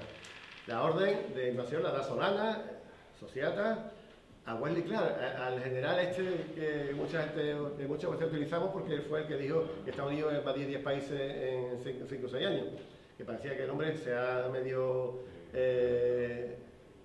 cambiado de bando, ¿no? Pero bueno, es absolutamente falso. Y ya dije, se han bombardeado civiles, medios de comunicación, etcétera, etcétera, ¿no? La segunda manera de cambiar los regímenes que no nos gustaban, que no les gustaban a los gringos o a los europeos, eran las revoluciones de colores. para entendernos, las revoluciones de colores es lo mismo que las primaveras árabes, pero en Europa. ¿Qué se hace? Pues para derrocar a Milosevic en el año 2000, bueno, lo que se hace es ejecutar el poder blando, que se cuenta. ¿Poder blando qué es? Pues compro a partidos políticos, entreno a militares o a grupos terroristas, voy soltando dinero a la ONG, muchas veces utilizando a grupos ecologistas o a grupos feministas, como están haciendo en Túnez, como hicieron en Nicaragua, como hicieron que es el país más igualitario de toda América Latina y el cuarto del mundo en igualdad de mujeres con acceso al poder, a los puestos, a los salarios, etc. Era el cuarto en Nicaragua y sin embargo la revuelta contra Nicaragua participan feministas, ¿no? Que luego, bueno, al final sale un poco de la historia, pero esto es lo que se ha utilizado. Hay libros muy interesantes, sobre todo hay uno de Argelia, que es alguien de Ojos para la Paz también, Ahmed Benzada, que es profesor en Canadá, en la universidad, que escribió un libro sobre el listado de ONG y cómo se le estaba pagando a Estados Unidos hace un montón de años. Eso mismo se repite en Cuba, se repite en tantísimos sitios, ¿no? Es algo que está tan manido que es difícil de esconder, ¿no? Aquí le llamamos revoluciones de colores, en Oriente Medio se les llama primaveras árabes. Bueno, tenemos Yugoslavia en el 2000, la de Georgia, cuando se carga a Shevardnadze, que vimos su foto antes. Muy interesante, la revolución naranja que se hace en Ucrania en 2003, que luego falla, y ahí está Yushchenko y Timoshenko, la Yulia Timoshenko. La revolución de los tulipanes en Kirguistán, la revolución blanca que falló en Bielorrusia ha fallado 2 veces. Las protestas antigubernamentales en Moldavia, el Euromaidán en Ucrania y las protestas de Kazajstán de 2022. Todos estos son los intentos de revoluciones que han hecho Estados Unidos, que se supone que era gente pidiendo libertad y gente pidiendo democracia. Pero eso pasó en Libia, como contaba antes, pero ni había nadie pidiendo libertad ni democracia. Eran yihadistas de la extrema derecha, asimilable a los neonazis de Oriente Medio, que son los que estaban dando esos golpes de Estado, y eran golpes de Estado. La revolución de colores, y eso dice el Parlamento británico hoy, porque hizo un informe que descubrió todo ese tema. Pero claro, cuando Gaddafi bombardeaba gente, lo sabíamos todos, porque salía a la hora de la comida en el telediario, pero cuando dice el informe del Parlamento británico, esto son cuentos, no lo dice nadie. Y entonces pues seguimos creyendo que Gaddafi era un sátrapa que mataba gente, ¿no? En fin, lo que nos interesa un poco para entrar en materia, la conquista de Ucrania. Muy interesante que sepamos que cuando Ucrania no ha existido nunca como un país, realmente han existido cosas proto-Ucrania en algunos momentos, pero ni con las fronteras actuales ni nada que se le ocurra. Crimea hace 3 días que se lo regalaron a Ucrania, el Donbass igual, Odessa lo crea Catalina la Grande con los planos de un arquitecto español de la época que creó la perla de la costa, en este caso en el momento ucraniano. En fin, Ucrania se hace país en el 91 y con una condición para que lo fuera, que siempre fuera neutral. Así que, de nuevo, otro tratado, otro acuerdo vulnerado con la expansión de la OTAN.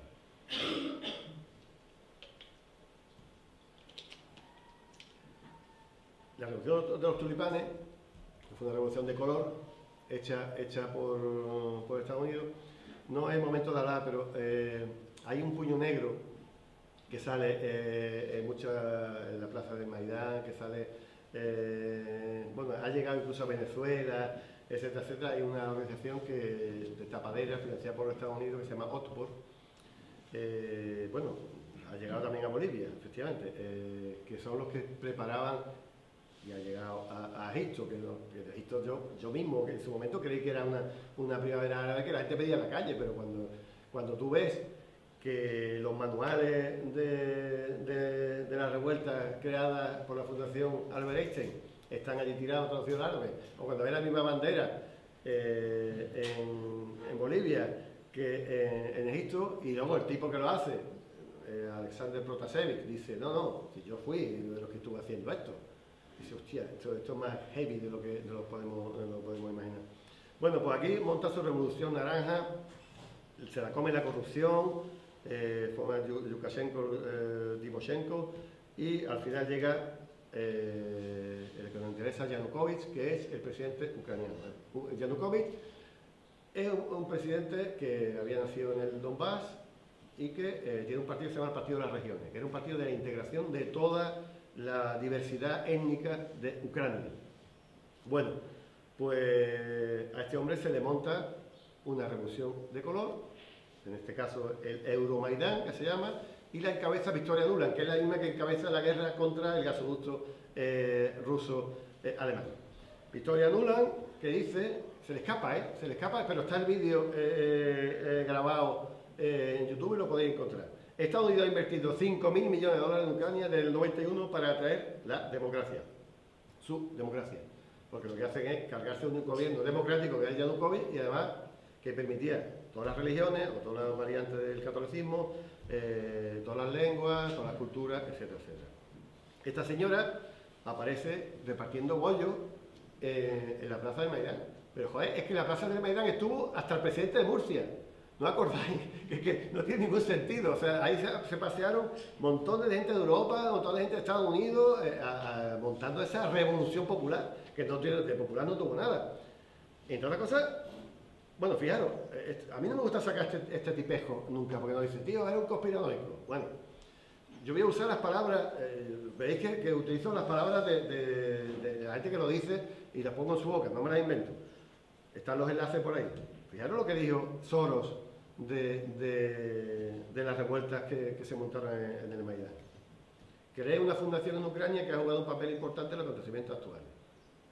O sea, es que él lo dice, es tan bocazas el señor Soros que él lo suelta. A veces se arroga cosas que le vienen un poco largas o lo que sea, pero el tío está en todas las salsas. En este caso, también en Ucrania. Mirad, en Ucrania lo que pasa es que hay dos bandos, el bando del golpe de Estado y el bando del gobierno. Y empiezan a dispararse, y empiezan a matarse gente. Se crea una violencia enorme y un odio enorme que lo que hace es que se sume más gente a la revuelta. Esto se ha hecho en Libia, esto se ha hecho en Siria, esto se ha hecho... Los de Libia fueron una gente italianos que los trincaron en Malta. Pero aquí, fijaros lo que dice. El ministro de Exterior de Estonia le dice a Catherine Ashton, que era la jefa del Borrell de ahora, le dice, en una llamada telefónica, que es que los rusos en su ámbito lo digan todo, o sea, sale de la conversación que no ha sido de mentira. Cada vez más evidente que detrás de los francotiradores que no estaba Yanukovych, sino alguien de la nueva coalición. Estos eran los neonazis entrenados en Bulgaria y en Polonia por la OTAN para dar el golpe de Estado en Ucrania. El problema viene es que cuando nos creemos que el régimen que sale de ese golpe de Estado es un régimen pues salido de una revolución y que todo el mundo tiene que apoyar, y no, lo que sale de ahí es un régimen neonazi absolutamente clarísimo. Y lo prueban. El partido Svoboda, que se llama el Partido de la Libertad, libertad al cielo Ayuso, no libertad en nuestro lenguaje. Está aquí celebrando la marcha de las antorchas, que da miedo más que verlo. Hay unas banderas rojas y negras, no así, sino en plano, que son del sector derecho, del private sector, que si veis la noticia de hoy, están luchando hoy, porque tienen los dos partidos estos, tienen milicias o tienen grupos terroristas neonazis que están en la guerra de Ucrania luchando estos días. Svoboda, el Partido de la Libertad, mete a 6 ministros en el Parlamento, perdón, en el gobierno. Mete el control de la policía también y mete el control de uno de los tribunales, ese es el Supremo. Y fijaros lo que dice la Unión Europea. Esta resolución está todavía colgada, esto no la pueden borrar. Es un partido racista, un partido antisemita, es un partido xenófobo, etcétera, etcétera. Y lo que está diciendo el Parlamento, por favor, que nadie tenga relaciones con ellos. Y de pronto damos un golpe de Estado y lo ponemos en el gobierno. Magnífico el Parlamento Europeo y magnífico Europa. Y aquí tenemos a un centro cazanazi, de estos que salen en las películas, que se llama el centro Simon Wiesenthal, donde dice que Svoboda y su presidente es una de las amenazas más grandes para el mundo judío en esa época. Era el 5 más peligroso del mundo en el listado de ese momento. Bueno, pues a esa gente los ponemos en el gobierno, los ponemos en el poder. Una auténtica locura. Y el sector derecho, que es el previsecto de esta bandera roja y negra que veíamos antes, que digo, está luchando ahora mismo en Severodonetsk contra Rusia y las fuerzas aliadas. Bueno, pues aquí tenemos la foto, ¿vale? Yo creo que esta foto resume toda la conferencia. Tenemos la foto de la OTAN, o sea, la bandera de la OTAN por un lado y la esvástica nazi por otra. Y en medio del batallón Azov, ¿vale? Esta foto ha ido neutral y totalmente, casi era mentira, si era montaje, si era de otro país, en fin, es de 2014 y es de Ucrania. Y aquí unimos un logotipo con otro logotipo que ya he demostrado que están unidos desde sus orígenes, y el del propio batallón Azov, que es el batallón que estaba en Mariupol en la guerra luchando contra Ucrania. Son estas tres imágenes, porque claro, cuando yo denuncio el nazismo en Ucrania, me dice, tío, ¿qué sabes? Los nazis también hay en España, sí, los de vos, no sé qué, y nos invade por eso. No se trata de eso. Se trata de que, y además no solo el batallón Azov, porque el batallón Azov se hizo famoso en Mariupol porque hubiera 2 o 3.000 de Azov allí que tuvieron que rendirse en los subterráneos. Es que, bueno, los símbolos que utilizan son símbolos nazis, este es la SS alemana y el sol negro nazi, que se unen y forman el logo del batallón, que lo quieren borrar ahora para intentar blanquearse un poquito, ¿vale? Pero todo el mundo ya sabe quién es el batallón Azov, porque sale en el telediario de España, en la Antena 3, sale dándole lanzagranada y enseñándole en español de manejar los lanzagranadas al batallón Azov, que es un grupo terrorista en un montón de sitios que ha matado y bueno, ahí están, hay vídeos, hay cosas y sobre todo hay informes de las torturas que le hacen a los niños, están violando a menores, en sus propios vídeos de los móviles cuando lo han matado, lo han cogido y han visto esos vídeos, eso sí ha salido publicado en la prensa española tradicional, etc. Pero no es solamente el batallón Azov, ¿vale? Es una cosa que quiero que tengáis en mente. No hay un grupo neonazi que está luchando contra el Donbass. Hay al menos 20 o entre 20 y 40 batallones distintos. Azov, Dnipro, Aidar, Donbass, Shakhtar, Tornado, Trevi Sector, el batallón Santa María, que es que alucino. O sea, estos son integristas cristianos que adoran a los talibanes. Entonces, el parche que llevan los militares de Santa María es la Virgen María con un Kalashnikov. Es que es alucinante. Yo flipo lo que está pasando en Ucrania. Hay romería, ¿no? Absolutamente flipante. Batallón Santa María, además del batallón Azov. Bueno, pues toda esta gente están integradas en el ejército ucraniano, ¿vale? No son 1.000 o 2.000. El anuario de defensa mundial dicen que los paramilitares ucranianos que forman parte de la Guardia Nacional, ahí están las Fuerzas Armadas y la Guardia Nacional. La Guardia Nacional son nazis, son todos nazis.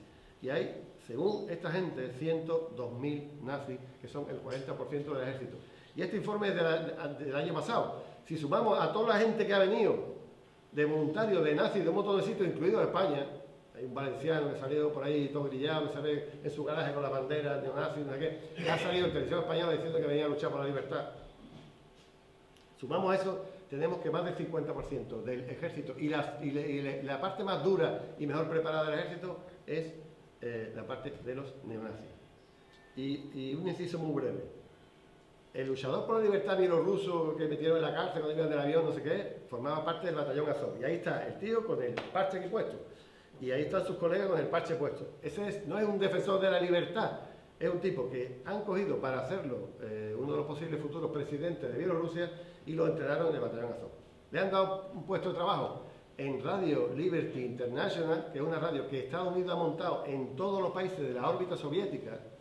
Le han dado el trabajo y dicen que es periodista. Y entonces Bielorrusia, Lukashenko, está cargándose a periodistas que no son periodistas, que son neonazis, entrenados y luchadores.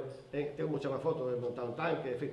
Este es Protasevich, este es el héroe que hemos estado a punto de darle el premio de Sájarov, el Parlamento Europeo, que lo único que decir es para hacer a los más fachas, de los fachas que pueda haber en todo el mundo, fundamentalmente en Europa y en América Latina. Bueno, pues tenemos entonces los neonazis trabajando ahora mismo entrenados por los países anglosajones, fundamentalmente Estados Unidos, Canadá y Reino Unido. Tenemos al Gladio B, que son los que han montado las primaveras árabes, y tenemos al Gladio C, que son los neonazis que hoy están luchando en Ucrania. Que no se olvide que esta gente son los que estamos defendiendo y que hay parte de la izquierda de nuestro país sigue defendiendo. Aquí tenemos informes de cómo los neonazis están torturando y dice que las torturas hacia la gente de Donbass son sistemáticas. Este es un informe oficial de la Organización de la Seguridad y Cooperación en Europa. Está colgado en internet, lo podéis mirar. O sea, todo lo que nos cuentan porque también me he peleado con muchos pseudo pacifistas o antiguos pacifistas que me decían que justificaba, que las guerras se justifican, y cuando decía, hostia, no, yo estoy contra la guerra, por supuesto, de todas las guerras, pero vamos, algunas tienen más legitimidad que otras. Pero sucede algo muy claro, que esta guerra no la empieza Rusia en 2014, o sea, perdón, en 2022, esta guerra empieza en 2014 y es una guerra civil, o como decía Antonio, una guerra de liberación de la gente del Donbass. Entonces, que a mí me digan, un pacifista, no, estoy en contra de la guerra de Rusia, ¿y tú estás en contra de la guerra del Donbass? Ah, no sé ni qué pasaba allí. No, pues pasa esto, no, eso. Entonces, veo un comunicado del movimiento pacifista Nini, vamos a llamarle así, que no reconocen que pasaba, que había una guerra en el Donbass, que ha habido más de 15.000 muertos, la mayoría de ellos civiles, y todos los ponían la parte rusa. Hay que tener en cuenta una cosa, no lo he dicho antes. Cuando se desmembra la URSS, hay 25 millones de rusos que son extranjeros que quedan en países que no son los suyos. Y que de aquellos polvos pueden venir estos lodos.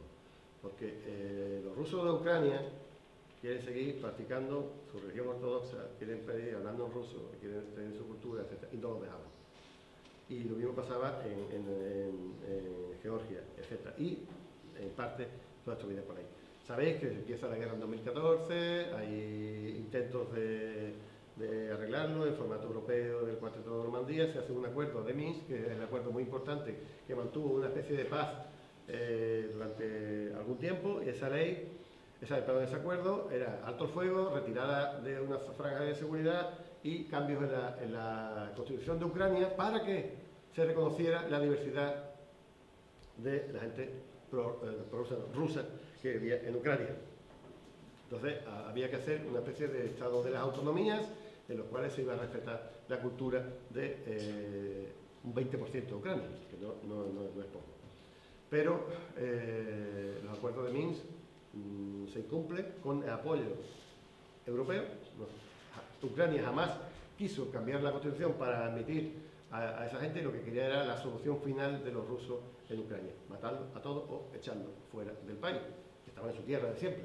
Lo que realmente Ucrania nunca había tenido esa zona hasta hace 3 días. Pero esa era la historia. Poroshenko, que fue uno del segundo presidente después del Euromaidán, Poroshenko dijo que firmar los acuerdos de Minsk era una maniobra para ganar tiempo, para que Ucrania se armase y pudiese enfrentar una guerra con Rusia. Eso lo dijo hace una semana y todos lo sabíamos.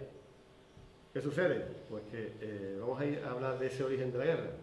Bueno, esta es una frase que se dice mucho, que la guerra está librando la OTAN, pero los muertos está poniendo Ucrania. El enemigo de Ucrania no es Rusia, el enemigo de Ucrania es la OTAN. Mira, en geopolítica o en política militar se habla de dos tipos de agresiones, una agresión estratégica y una agresión operativa. Rusia, sí, inicia la guerra, pero la agresión la lleva sufriendo durante un montón de años, fundamentalmente desde los 90. Y esto es el juego del huevo de la gallina, que ha sido primero. La guerra no empieza en 2022, la empieza en 2014 y empieza con un golpe de Estado que la gente de izquierda no reconocemos como tal, sino que ahí sale un régimen fascista que es el que ha provocado esta guerra, ¿no? Mirad, brevemente, que vamos de tiempo ya regulero. Todo está escrito. Ahí está el informe de la RAND Corporation, un think tank americano, un tanque de pensamiento, donde dice en 2019 que para cargarse el poder de Rusia, porque no nos interesa que tenga poder, tenemos que cargarnos Ucrania, Siria, Bielorrusia, el Cáucaso, Moldavia, Transnistria y Kirguistán, básicamente. Todo eso son sitios que tenemos que provocar guerras para que Rusia se empantane en esa guerra y Rusia pierda capacidad económica, capacidad militar y capacidad de influencia exterior. Esto está escrito y el documento me lo he bajado, me lo he traducido al castellano y está ahí puesto. Estos son el juego de beneficio y costo o riesgo que podría tener esa invasión. Pues dice, hostia, es que Rusia ha caído en la trampa, le han puesto un cebo y ha caído. ¿Cuáles eran los riesgos que decía el informe RAND? Rusia puede contraatacar, metiendo más tropas y metiéndolas más dentro de Ucrania. Rusia puede adelantarse a que Estados Unidos ponga todas las armas en la frontera con Ucrania y montar una guerra antes de que llegue toda la ayuda que estaba prevista. Eso es lo que ha ocurrido. Rusia se ha adelantado a la intención norteamericana y unas semanas antes de que estuviera todo el dispositivo montado, monta esa guerra. Aquí un informe de Wikileaks, que es el director de la CIA ahora de Joe Biden, lo dijo en el 2008, que meter Ucrania en la OTAN suponía partir el país en dos y posiblemente una guerra civil que llevara a una intervención rusa. Esto está escrito en un papel de Wikileaks del año 2008. Es verdad, que nadie diga que no sabía que Estados Unidos estaba provocando esta guerra. La guerra la crea, esta fase de la guerra, como llamarla así, la crea Estados Unidos. El tontaina del asesor de Zelensky, Arestovich, otro actor, porque yo no sé, el cogido de los dos, diciendo que él sabía en 2019 que metiendo en la OTAN era el 99% de una guerra contra Rusia. Este es un vídeo que tiene grabado. Pero dice, no, igual, pero vamos a entrar en guerra. Le vamos a ganar y nos vamos a meter en la OTAN. ¿Vale? Está un poco, yo no sé qué fuman o qué se toman. Los militares van de Captagón, una especie de anfetamina, hasta las trancas. Yo me parece que esto también lo hacen. Ya lo que es grave. Y esto no lo cuenta prácticamente nadie. Esto también, este es del año pasado. Montan una ley de pueblos autóctonos donde dicen que todos los derechos los tienen los eslavos, los tártaros y los caraítas. Pero nadie más. ¿Quién son los nadie más? El 20% del país. Los rusos. Los de origen ruso o los eslavos, ¿vale? Impresionante. Y luego, esto es una sketch que hizo el señor Zelensky, de verdad, diciendo que iban a recuperar Crimea por la fuerza. Esto lo hizo en un programa matando a toda la gente del Parlamento, se fue con las armas, y que, por cierto, lo publiqué en Twitter y me borraron la propia Twitter, no lo pude publicar. Afirman el año pasado que van a entrar por la fuerza y que va a empezar esa guerra. No reconocen al Donbass, que era una cosa que estaba en los acuerdos de Minsk, y no hay más remedio que comenzar una guerra que estaba cantada y estaba preparada por Estados Unidos. Esto ya es el de Piporre. Mirad, Estados Unidos lleva un montón de programas de ayuda a Ucrania, de armamento, de dinero, etc. Bueno, pues el programa gordo, el más grande en volumen, que se basa en una ley de la Segunda Guerra Mundial, está aprobado el inicio del documento en el Parlamento en enero de este año. Antes de que empezara la guerra ya se había previsto que todas las ayudas iban a ser suficientes y que había que meter un programa especial de ayuda basado en una ley antiquísima. Un mes antes de iniciar la guerra estaba ya en marcha el programa de ayuda a Ucrania especial, después de haber fracasado 5 programas antes. Aquí están las violaciones del alto fuego que se producen todas dentro de la parte de Lugansk y Donetsk, o sea que prácticamente llevaban ya, esto es oficial, estos son violaciones del alto fuego en el Donbass provocadas unos días antes de la guerra. Esto fue en febrero, antes del 24, y esto indicaba que estaban ya, como ya dicen los militares, ablandando las defensas para entrar a saco con todas las tropas que estaban ahí acumulando. Rusia reconoce la independencia del Donbass y se intercepta un documento de la Guardia Nacional, o sea, la Guardia Nacional son los neonazis, diciendo que la invasión estaba prevista para marzo y probablemente para el 8 de marzo, el Día Internacional de la Mujer Trabajadora, que en Ucrania dejaban de celebrar porque decía que era algo comunista. Entonces, y para ahondar en eso, montan el 8 de marzo la guerra. Bueno, por ir acabando, vamos a ver cómo va la guerra en este momento. Bueno, está claro que si vemos quién depende de quién en Europa, quién depende de Rusia, no vamos a entrar ahí, pero fijaros, la guerra económica. La guerra económica es la guerra más brutal que se ha lanzado jamás de sanciones económicas contra un país, y que parece que todo el mundo pues, ha entrado en la guerra. Este es el mapa del mundo. ¿Quién ha apoyado la guerra? Estados Unidos, Canadá, Europa, Australia, básicamente. Nadie más está apoyando, a pesar de las presiones que están haciendo. Este tuit lo puso el presidente, el ministro chino de Exteriores, que es un cachondo. Vamos a verlo de otra manera.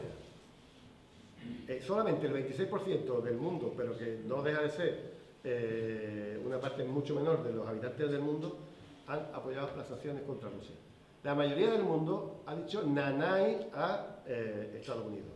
Con lo cual están absolutamente disparatados. Este hombre dándose golpe en la cabeza. ¿Por qué? Este es su Twitter original. Hemos reducido el rublo a escombros. Sabéis que el rublo es la moneda de mayor desempeño de 2022 en el mundo. O sea, joder, lo tengo aquí puesto. En la evolución del cambio veréis que el dólar, o sea, el rublo estaba 79 dólares, hacía falta para, perdón, 79 rublos hacía falta para comprar un dólar. Cuando se meten las sanciones llegan a 142, pero hoy está a 56. Mucho más fuerte de que antes que empezara la guerra. Rusia está hinchando de ganar dinero con la guerra. O sea, fijaros el daño que le están haciendo las sanciones. Evidentemente lo que querían es que las redes de gasoductos que van desde Rusia hacia Europa del Verde fueran cortadas. Pero es que no pueden, porque si lo hacen, ¿qué sucede? Mirad, hay países que dependen el 100% del gas ruso, pero hasta Alemania, que es un 40 y tanto, que es que como en Alemania le corta el gas y además Rusia está jugando un poquito, de vez en cuando da llave un poquito, la abre, la suelta, Alemania va a tener que cerrar un montón de industrias, porque las consigue alrededor, las consigue con el gas, evidentemente. Y mirad este dato de la página internacional de Francia 24, ha duplicado los ingresos tras el inicio de la guerra. Rusia ha ganado, desde que ha empezado la guerra, todo el dinero que tenía previsto ingresar para todo el año. O sea que el daño que le está haciendo a la economía rusa es absolutamente mínimo. Un poco de inflación, evidentemente sí, como la que tenemos el resto, porque han subido comprar un teléfono, pero nada más. Y gracias a que el rublo está fuerte, pues incluso la inflación te la nivela. Mirad, el precio del barril. En mayo de 2020 estaba a 29, está a 100, ha llegado, o el mercado de futuro dice que está, o puede llegar a 125 dólares el barril. Una barbaridad. Y Rusia sigue vendiendo petróleo. Y Europa sigue comprando petróleo ruso. Y Estados Unidos sigue comprando petróleo ruso. ¿A qué se lo compramos ahora? A la India. La India ha cuadruplicado las compras de petróleo ruso.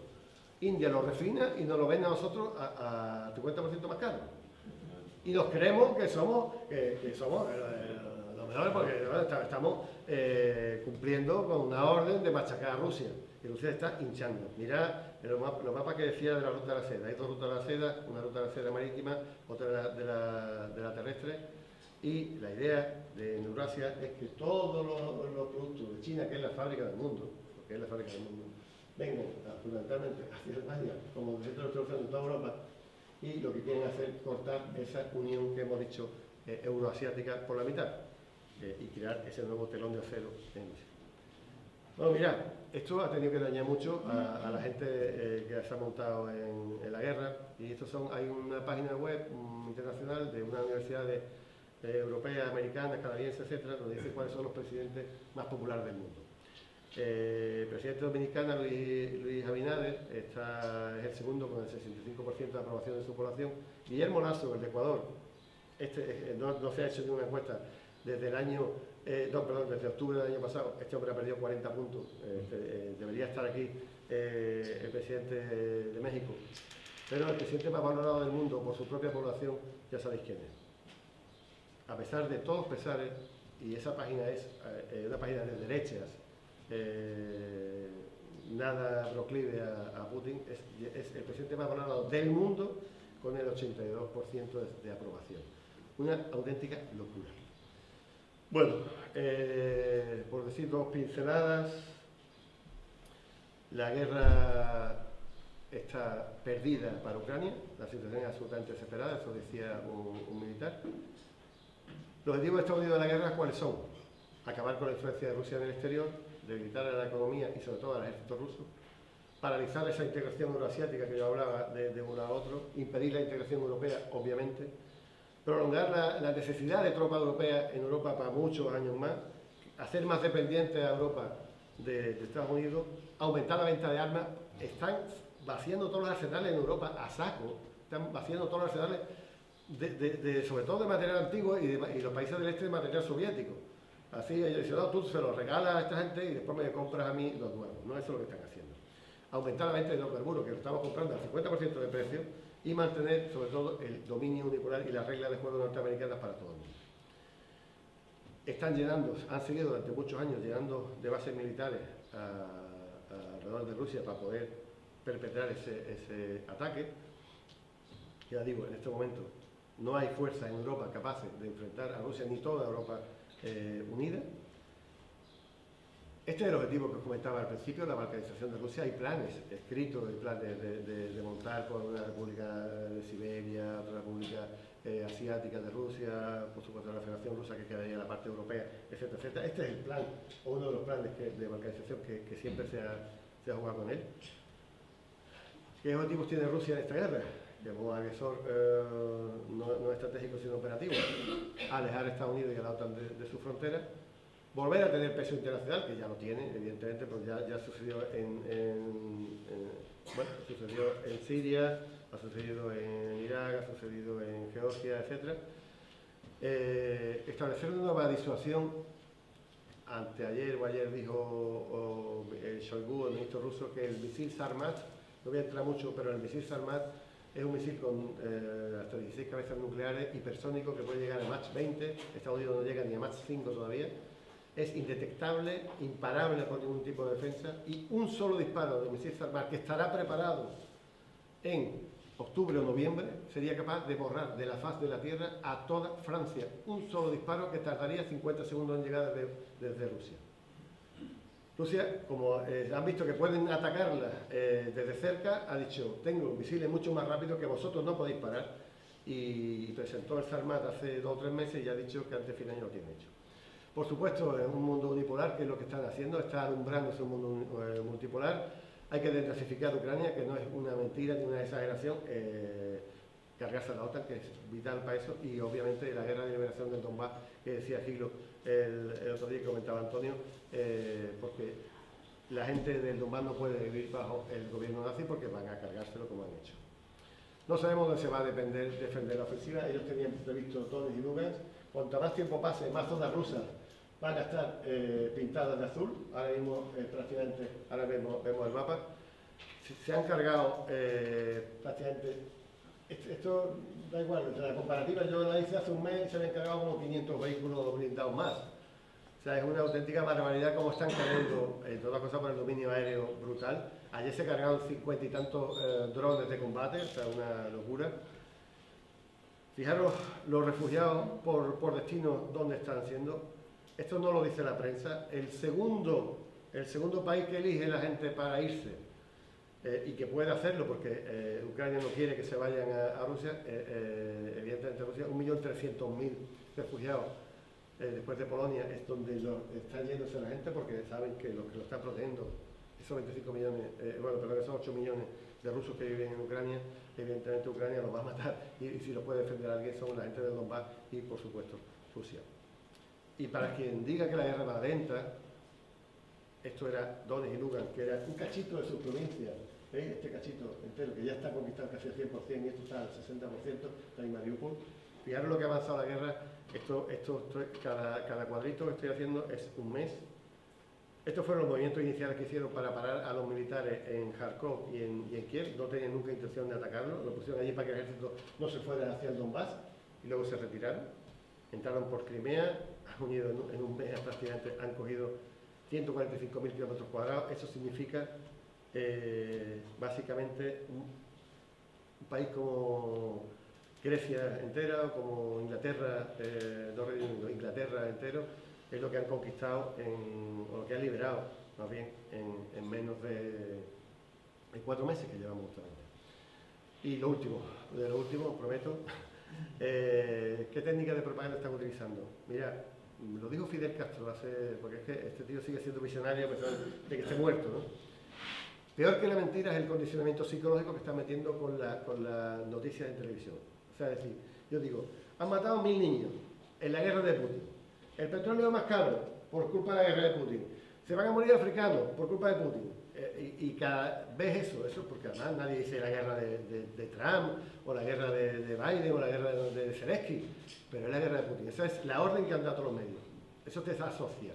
la imagen de Putin como un asesino. Y yo hablo con alguien que no tiene idea de nada y digo que, bueno, Putin está muy bien visto por su población. ¡Ah, es un asesino! Y te machacan, ¿no? Porque realmente el conocimiento psicológico funciona de esa manera.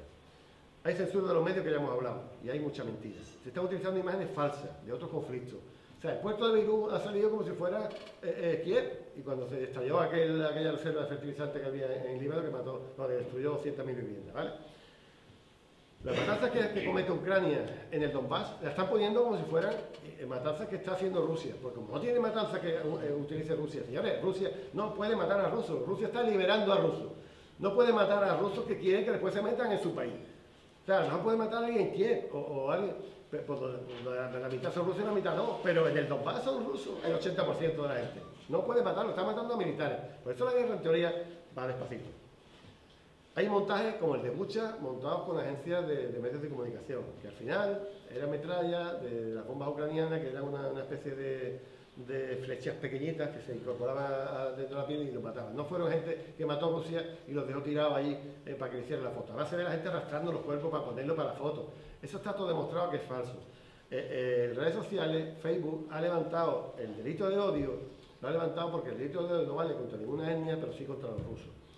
Se está abusando de los testimonios de una parte y luego, joder, los testimonios muchas veces los traducen como les da la gana. Yo he escuchado a gente que son rusos diciendo, no, pero es que está diciendo lo contrario, la intención española, cuando la traducen está diciendo otro cuento. Por supuesto, no hay ningún periodista en el Donbass, están todos los periodistas en la parte rusa, solo cuenta una zona y ha abierto también barra libre para la rusofobia cultural y la xenofobia contra Rusia.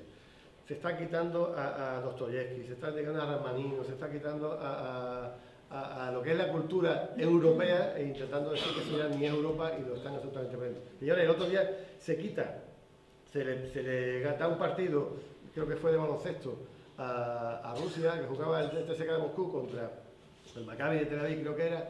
Se suspende el partido, se le da la gracia a Tel Aviv cuando Israel estaba machacando a Siria, en el aeropuerto de Damasco, cuando estaba matando gente en Gaza. Sin embargo, le quita el partido tal, ¿por qué? O sea, porque en Estados Unidos hemos visto que es el culpable del 81% de la guerra del mundo y jamás se le ha quitado Eurovisión o jamás.